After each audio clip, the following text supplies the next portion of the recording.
coming. So, yes, I am the composer of Crowd Out. And as the composer, you are responsible for having interesting and strange ideas, and then sometimes you are lucky enough to hand them off to other people and say, this ridiculous thing, you solve it. And so I was really grateful that, that all these people worked so hard to make this thing happen, especially to Donald Nally, who we're going to hear more of later, the conductor from tonight, who was also the conductor at Crowd Out, and Tim Monroe also, who was one of the organizers. And also, thanks to the entire city of Chicago for this. This was the American premiere, and I don't think anyone else in America would be crazy enough to do this piece, so I really feel very grateful to you all. So, how many people was anyone there? Yes. Was anyone in it? Who was in it? Thank you so much. That's really great. I applaud you. So, thank you. I am told that there is a really killer video, little excerpt from this, from Crowd Out. I haven't seen it yet, and I really want to see it, so I think we should see it now.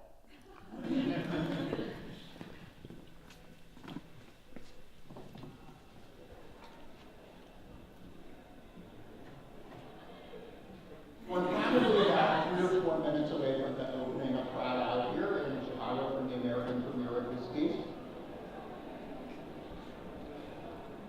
Well, I wrote this piece because I wondered what it was like to be in a crowd. And it's like when I'm in a crowd, I'm aware of both all the things that I gain from being in it, the things you agree about, the things that you need the power of the group to accomplish, but also the things that you lose. It's like you lose your individuality. You may be afraid, you may be terrified, you may lose your control. So I'm always worried about both of those things. So that's sort of what this piece is about.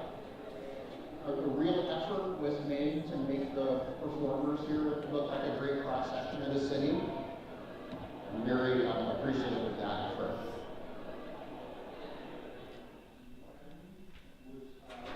I thought it would be interesting to introduce the piece so that you can see it as a graphic, okay? Like how the structure actually makes sense.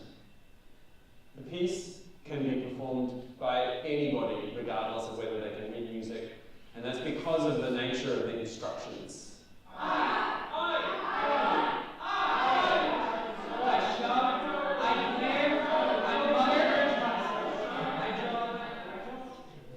This is a piece that really welcomes all communities together to make music together in a really thrilling way from all across the city of Chicago, from all 50 wards.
People talk so often about how segregated Chicago is, and I wanted people to see how wonderful Chicago is, that even though we live in segregation, that we are like-minded, we're one city, unified, we do know how to come together.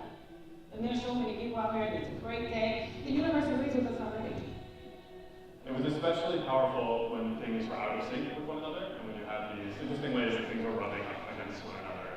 You could hear distantly things were coming near. When everybody just shouted, you could hear the echo, and it sounded like it was traveling through the city. It was pretty cool. The lyrics and everything, they fit. Because you really feel that in the crowd. I shove, I glare, I mutter. We can't have a society, we can't make anything good without making something with someone else.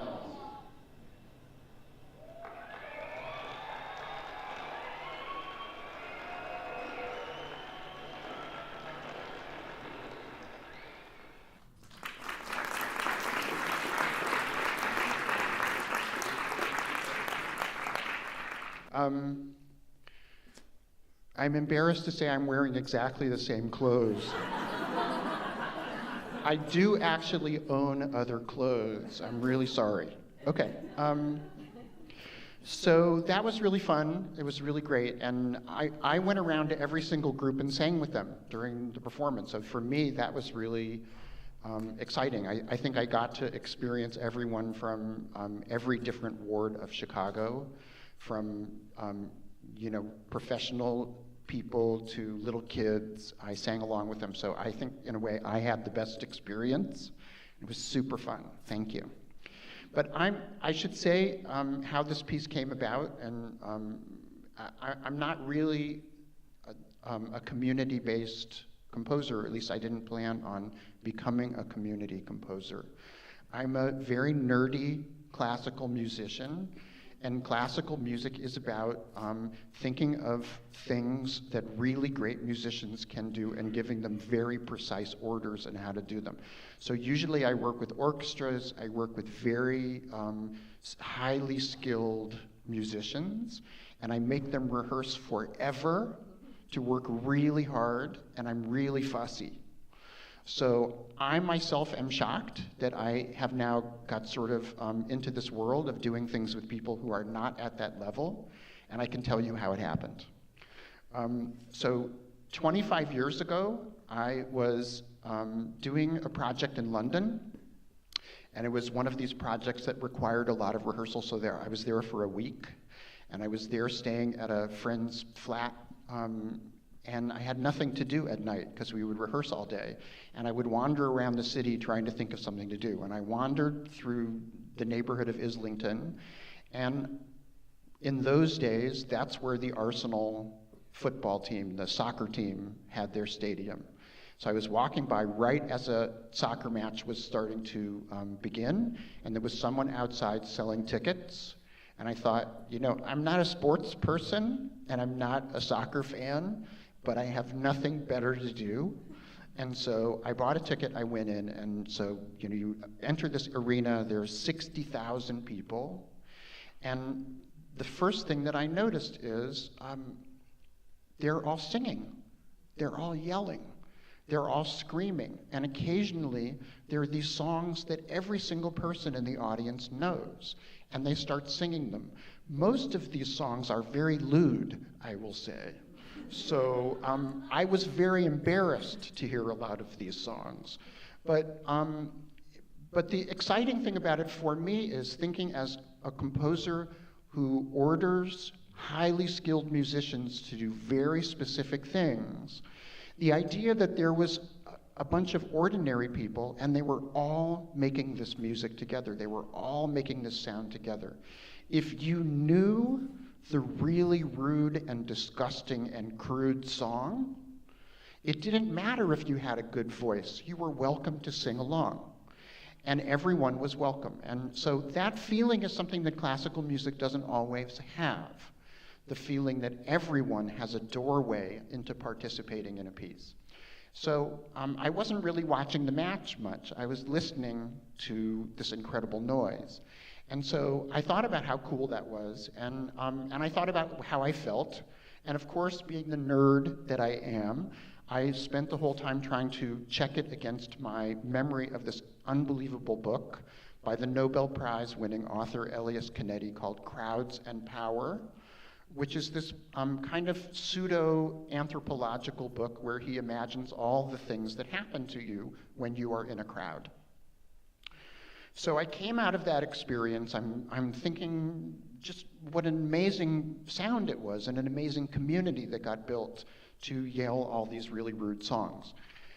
So a little bit later, I got a phone call from a festival in Germany, from a festival in Berlin, and the guy, you know, it's back from the era of telephones and not email, so the guy called me on the phone, and he said, David Lang, we love your music.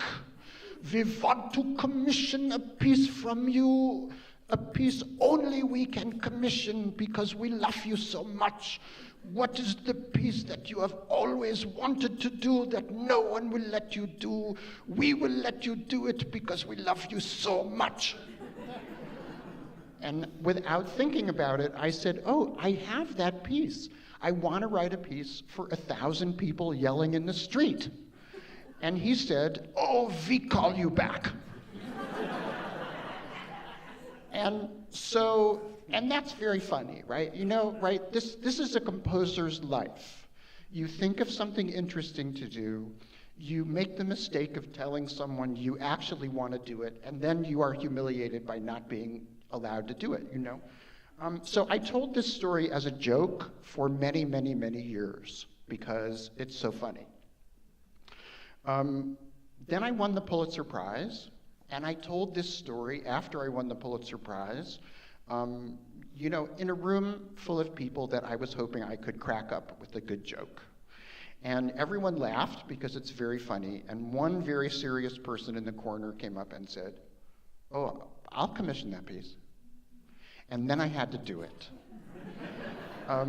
So I learned some really interesting things. You know, one of the things that I really learned is that the thing about classical music that I said I enjoyed, which is thinking up really hard things for people to do and watching them do them, I realized during the making of this piece that that is of value for everyone.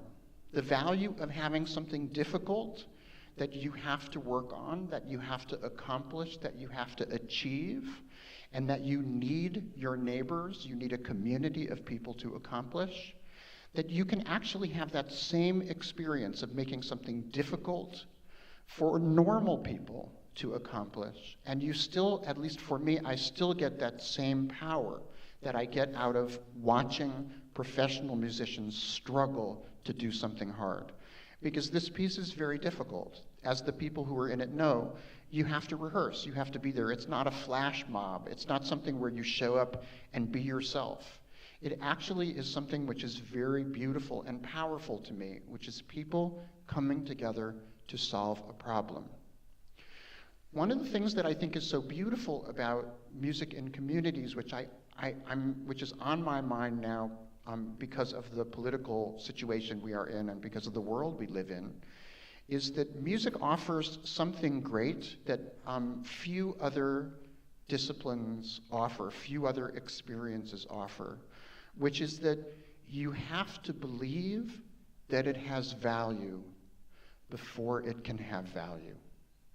You have to believe, you have to have faith that music is capable of transmitting emotion, of transmitting anything that you might want or need before you can receive it. I mean, what could be more ridiculous than thinking that someone scraping some horsehair across a box is capable of moving you? You have to make some leap of faith in advance that it has value, that it is capable of giving you something before you are able to receive that thing. And in that way, music is a little bit like religion. Music is a little bit like those things which we don't understand that somehow bind us together. And because we live in a world at this moment where we are being encouraged to separate, we're being encouraged to find our little niche, we're being encouraged to feel badly about other segments of the population. Those things which bring us together are of supreme value. And to me, that's the reason why I've started doing more of these community projects, because I think this act of faith that's necessary, all of the people who participated in this piece, you had to imagine for yourself that coming together would give you something powerful before you were capable of receiving that power.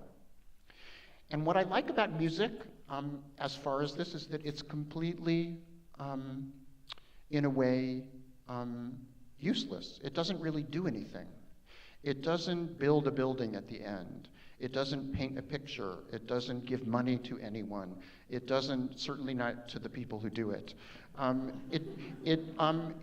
You come together only for the nobility of doing it, right? When you come to a concert, you are coming there because you believe that there's something visceral which can be transmitted from a musician to you, and that it is worth getting that message. So it doesn't do anything else, right? So there's something incredibly noble and pure about the transaction, and to me, that's why it becomes the perfect place to build these kinds of communities.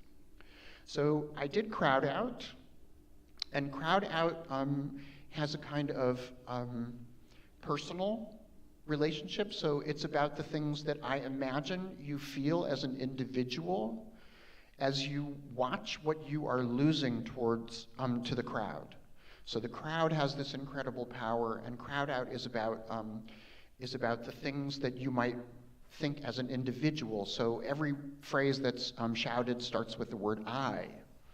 The things that you feel good about, the things that you feel bad about. So there's a way in which Crowd Out is very introspective, and it can be some sort of a little bit of a downer, actually, because it's very serious about who you are, what you lose when you're in this crowd. So at the London premiere of Crowd Out, the head of the London Symphony Orchestra walked up to me and said, "That was really beautiful, that was really fantastic. I would love to help commission another version of this piece, a different version, a sequel to this piece, but one that's a little more optimistic." So I premiered that piece this past year at Lincoln Center. It's been commissioned by a bunch of people, but the first presenter was Lincoln Center, mostly Mozart, and that was a piece for 1,000 amateur choral singers called The Public Domain, and that one is concentrating on things that people share. The piece which I have just finished, which is being premiered in Philadelphia at the beginning of December, is a piece I wrote for all the broken instruments in the Philadelphia public school system.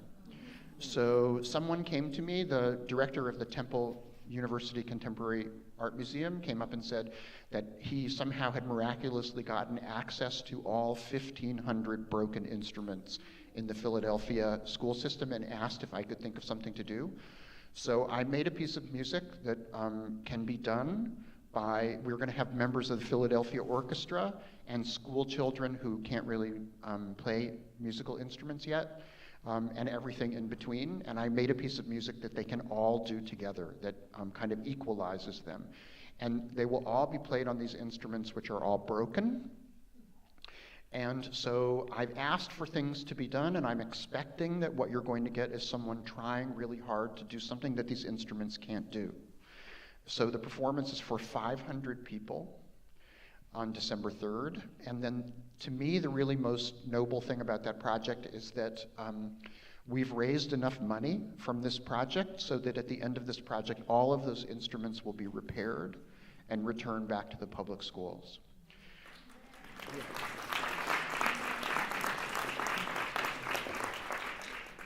I think these things are very noble. I think they're really important, and I think they're really necessary. And again, I think one of the things that's so powerful about music is that I look at the world that we live in right now, and I try to compare it to experiences I've had in choirs and I've had in orchestras. You know, I never, in any orchestra I was in, had the experience where I thought, I don't like the person sitting next to me, so I am going to play badly. I never said, when singing in a choir, I hate the person who's standing next to me, I don't like them, so I'm going to wreck their part. The thing that's beautiful about this music is it really is this abstract thing that happens where people come together to build something together, and it is the building of that thing that ultimately is our greatest value, I think. So I'm hoping to do more of these community things. I still write lots of music which is really hard. I'm not giving that up, you know, but this little sidelight for me is really interesting and has been very inspirational. So now I think it is time to have some singers come here and sing some real music. It is not music which is yelling or shouting. It's actually some of the hard music that people have to work very hard to try to make sound like it's easy, which is, I always think, you know, professional composers, like the great masters of the past, know how to make music which is very simple to play and sounds really difficult. My music is exactly the opposite in these kinds of pieces. I write music which is really hard, and when you have performers this good, it sounds really effortless. So let's welcome the Bienen Contemporary Early Vocal Ensemble. Here they are.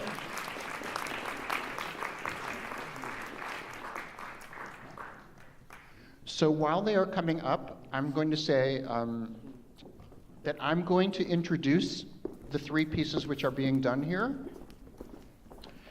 And I won't say too much. But the first piece is a piece that I've actually never heard before. I wrote for Donald's Choir in Philadelphia, and I wrote it last year, and it has Chicago content, because actually all my relatives grew up in Chicago. So my parents grew up in Chicago, and I have relatives. I think I may even have relatives in this audience here, so hi. And this is a piece that I wrote. Donald asked me for a piece, and my uncle from Chicago had just passed away, and so I wrote a piece in his memory, which is the last line of the my translation, my version of the last line of the Kaddish, which is the prayer you say in memory of the dead for Jews. And so the words are, it says, the name of the piece is called Make Peace, and the entire text is, if you can make peace, make peace. In the heavens, in us, in all the world. And here they are.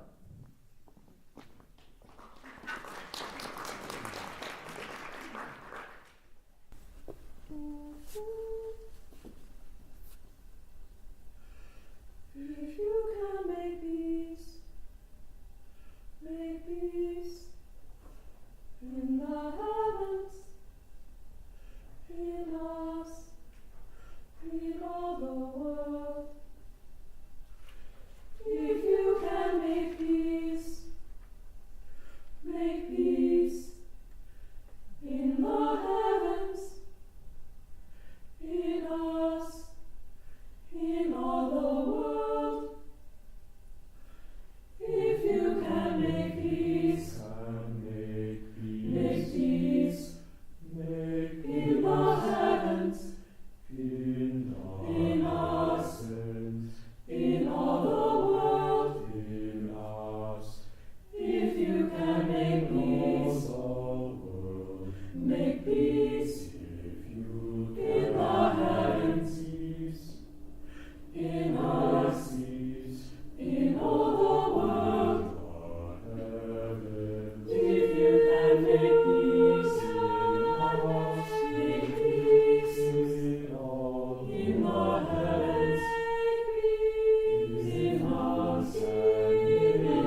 Thank you. Thanks.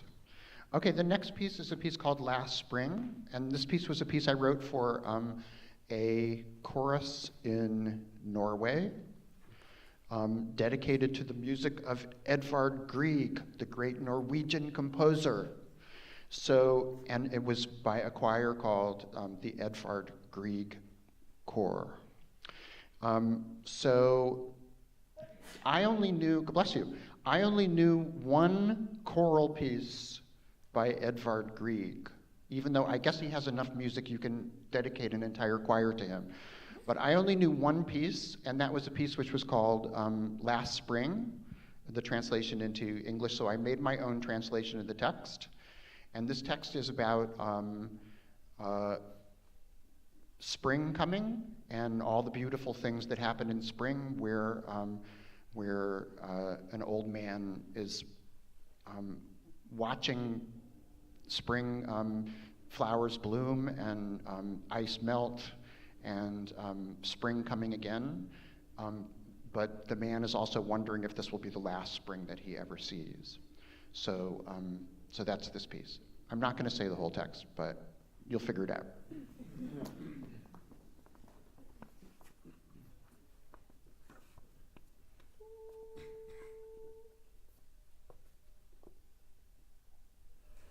One more time, I saw the spring. One more time, I saw the cherries blossom. One more time, I heard the ice break. One more time, I saw the snow melt.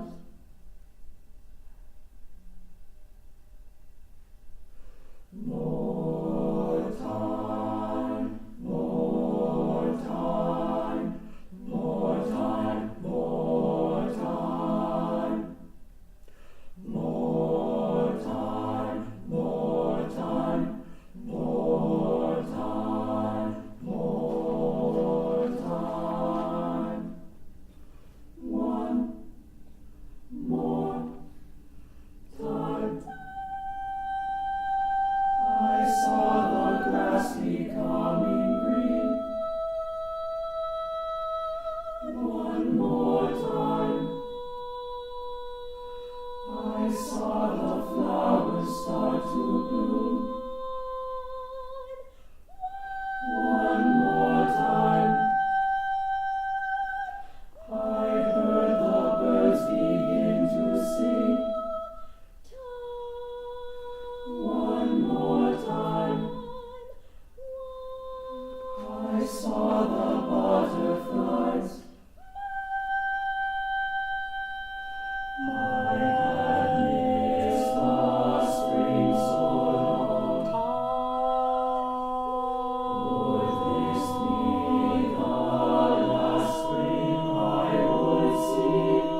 last thing we will sing, I say we, but it's not really, I'm not really doing anything. The last thing we will share is a piece I wrote called Where You Go, which is my setting of sort of like the key sentence from the book of Ruth. So it's where Ruth is asked by her mother-in-law, Naomi, if she will, once her husband has died, Naomi's son, if she's going to go leave and go back with Naomi. And she says, where you go, I will go. Where you stay, I will stay. Where you live, I will live. Where you die, I will die. I always love those lines, and then I go back and I look at the book of Ruth, and I realize that, like most of the book of Ruth, is this incredibly dry legal treatise about how well, who owns who? And how do you have control over this? And what are the things that you have to do? What are the steps you have to do in order to prove you own this land or this person? But those few lines, they're amazing.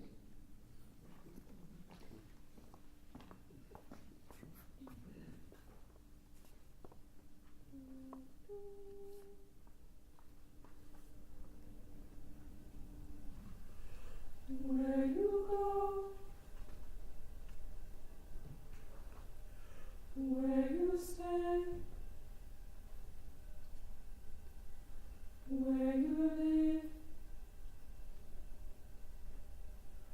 where you die. Don't make me leave you. Don't make me turn away from you. Don't make me go. Where you go, I will go. Where you go,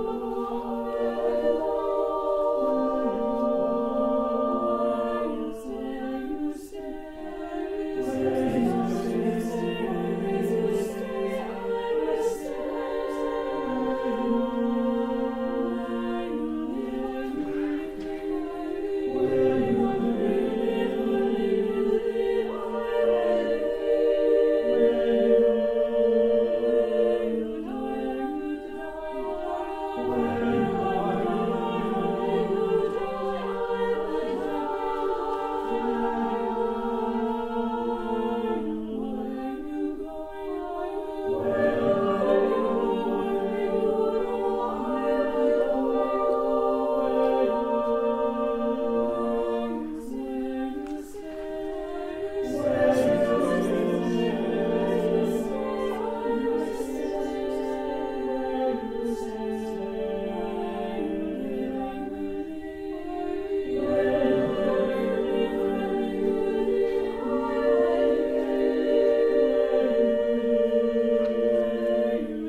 Please, a big hand for them.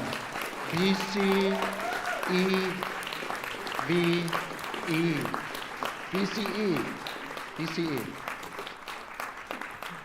Again, thank you to everyone who participated in Crowd Out, and thanks especially to the Humanities Festival for having the harebrained idea to do it in the first place. So thank you all very much.